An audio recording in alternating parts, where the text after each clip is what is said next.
Okay, let's talk about something that pretty much everyone dreads in science and economics exams, the database question. You know the one. If you've ever stared at a graph and felt like you were just leaving easy marks on the table, then this is for you. We are going to break down a foolproof method to get these questions right, every single time. Let's dive in. Seriously, it's a universal struggle. And it's because these questions aren't just about what you've memorized. That's why even the top students can get tripped up. But here's the really good news. They almost always follow a predictable pattern. And today, we're going to crack that pattern wide open. So why are they so tough in the first place? I mean, it's just a graph or a table, right?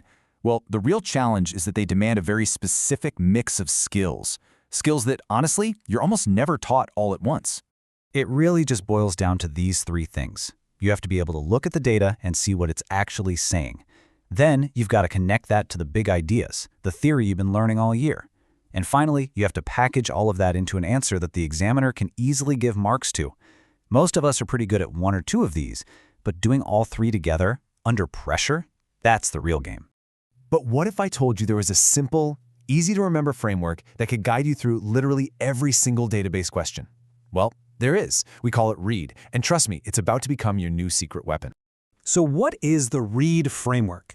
Think of it like a 4-step playbook. It's designed to help you take apart any data-based question piece by piece so you can build the perfect answer and hit every single one of those marking points. It really just takes all the guesswork out of it. And here are the 4 steps. Super simple. Read the data, extract specific values, analyze the trend, and then, the big one, deduce and explain. READ. That's it. So let's break down what each of these actually looks like in practice.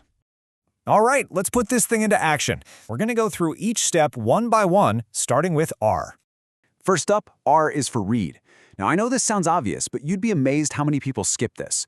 Before you even glance at the actual question, I want you to spend a solid 60, maybe even 90 seconds just looking at the data. What's the title? What are the axis labels? And this is crucial, what are the units? Figure out your variables, check the scale to see if it's doing anything weird, and get a feel for the range of the data.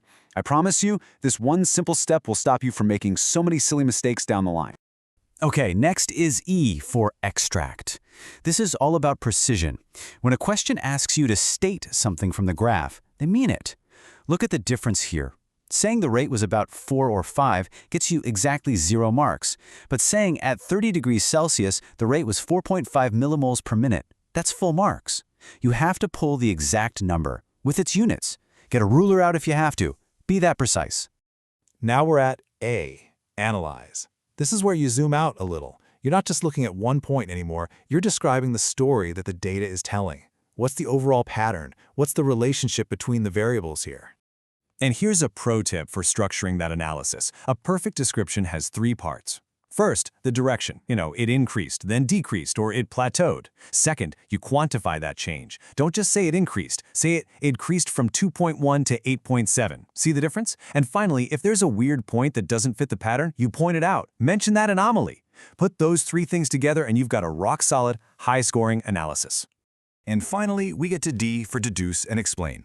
This right here is where you earn the top marks. This is where you bring in all that stuff you learned in class. It's not enough to say what happened in the graph, you have to explain why it happened. You have to connect that trend you just described to a core scientific or economic theory, and you have to use the proper terminology while you do it. This shows the examiner you don't just know things, you actually understand them. Okay, so we've got the framework. Now let's do a quick lightning round of the most common traps that students fall into. Knowing what to avoid is just as important as knowing what to do. First up, forgetting the units. It seems so simple, but examiners will often make the unit worth a whole mark on its own.